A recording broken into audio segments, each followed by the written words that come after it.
Hello guys, ನೀವು ನೋಡ್ತಾ ಇದ್ದಾರೆ Kannada sports official YouTube channel. India versus Bangla first test ಮುಕ್ತಾಯವಾಗಿದೆ. ಅಂದರೆ ಬಾಂಗ್ಲಾ ವಿರುದ್ಧ ನಮ್ಮ ಟೀಮ್ ಇಂಡಿಯಾ 280 ರನ್ಗಳ ಬೃಹತ್ ಗೆಲುವು ದಾಖಲಿಸಿದ ಬಳಿಕ ಇದೀಗ WTC ಫೈನಲ್ ತಲುಪಲು ಟೀಮ್ ಇಂಡಿಯಾ ಇನ್ನೂ ಎಷ್ಟು ಪಂದ್ಯ ಗೆಲ್ಲಬೇಕಂತ ನೋಡಬೇಕು. ಬಟ್ ಕ್ಯಾಲ್ಕುಲೇಷನ್ ಕೂಡ ಇವಾಗ ಸ್ಟಾರ್ಟ್ ಆಗಿದೆ. ಅಂದರೆ ಟೀಮ್ ಇಂಡಿಯಾಗೆ ಇನ್ನೂ ಒಂದು ಪಂದ್ಯ ಬಾಂಗ್ಲಾ ವಿರುದ್ಧದೆ. ಅಂದರೆ ಇದನ್ನು ನಮ್ಮ ಟೀಮ್ ಇಂಡಿಯಾ ಗೆದ್ದರೆ ಕೂಡ ಫೈನಲ್ ಹೋಗ್ಬೋದು. ನಮ್ಮ ಟೀಮ್ ಇಂಡಿಯಾ ಒಟ್ಟಾರೆಯಾಗಿ ಇಲ್ಲಿ 9 ಪಂದ್ಯ ಆಡ್ತಿದೆ.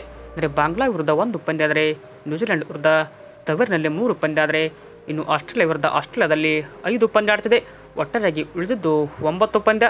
ನಮ್ಮ ಟೀಮ್ ಇಂಡಿಯಾ ಬಾಂಗ್ಲಾ ವಿರುದ್ಧ ಗೆದ್ದು ನ್ಯೂಜಿಲೆಂಡ್ ವಿರುದ್ಧ 3-3 ಗೆದ್ದರೆ ಒಂಥರ ಫೈನಲ್ ಹೋಗುವ ಅವಕಾಶ ಕೊಡಿರುತ್ತೆ.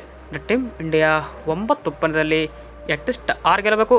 ಅಂದರೆ ಇದಾಗಲಿಲ್ಲ ಅಂದರೆ 5 ಪಂದ್ಯ ಗೆದ್ದು ಉಳಿದ 4 ಪಂದ್ಯದಲ್ಲಿ 1 ಪಂದ್ಯ ಡ್ರಾ ಆದರೂ ಸಹಿತ ಟೀಮ್ ಇಂಡಿಯಾ ಫೈನಲ್ಗೆ ಎಂಟ್ರಿ ಕೊಡ್ಬೋದು. ಈಗಾಗಲೇ ನಮ್ಮ ಟೀಮ್ ಇಂಡಿಯಾ ವೆಸ್ಟ್ ಇಂಡೀಸ್ ವಿರುದ್ಧ 1-0 ಅಂತರದಲ್ಲಿ ಗೆಲುವು ದಾಖಲಿಸಿದರೆ, ಇಂಗ್ಲೆಂಡ್ ವಿರುದ್ಧ ಕೂಡ 4-1ರಲ್ಲಿ ಸರಣಿ ಜಯಿಸಿತ್ತು. ಅದೇ ಥರ ಸೌತ್ ಆಫ್ರಿಕಾ ವಿರುದ್ಧ 1-1 ಡ್ರಾ ಮಾಡಿಕೊಂಡಿತ್ತು.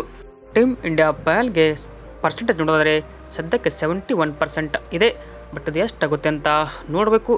ಅಂದರೆ ಈ ಒಂದು ಟೂರ್ನಮೆಂಟಲ್ಲಿ ನಾವು ಬಾಂಗ್ಲಾ ವಿರುದ್ಧ 1 ಗೆದ್ದು, ನ್ಯೂಜಿಲೆಂಡ್ ವಿರುದ್ಧ 3 ಗೆದ್ದು, ಆಸ್ಟ್ರೇಲಿಯಾ ವಿರುದ್ಧ 1 ಪಂದ್ಯ ಗೆದ್ದರೆ ನಮ್ಮ ಟೀಮ್ ಇಂಡಿಯಾ ಫೈನಲ್ಗೆ ಹೋಗ್ಬೋದು. ಇದು ಏನಪ್ಪ ಅಂದರೆ ಟೀಮ್ ಇಂಡಿಯಾದ WTC ಫೈನಲ್ ತಲುಪುವ ಚಾನ್ಸಸ್ ಆಗಿದೆ. ವಿಡಿಯೋ ಇಷ್ಟ ಆದರೆ ಲೈಕ್ ಮಾಡಿ. ಹಾಗೆ ನಿಮ್ಮ ಪ್ರಕಾರ ಟೀಮ್ ಇಂಡಿಯಾ ಈ ಬಾರಿಯ WTC ಫೈನಲ್ನಲ್ಲಿ ತಲುಪುತ್ತೋ ಇಲ್ಲೋ ಎಂಬ ನಿಮ್ಮ ಅನಿಸಿಕೆಯನ್ನು ತಪ್ಪದೆ ಕಮೆಂಟ್ ಬಾಕ್ಸಲ್ಲಿ ತಿಳಿಸಿ. ಹಾಗೆ ನೀವು ಏನಾದರೂ ನಮ್ಮ ಚಾನಲ್ಗೆ ಇನ್ನೂ ಸಬ್ಸ್ಕ್ರೈಬ್ ಆಗಿಲ್ಲ ಅಂತಂದರೆ ಈ ಕೂಡ ಸಬ್ಸ್ಕ್ರೈಬ್ ಆಗಿ. Thank you.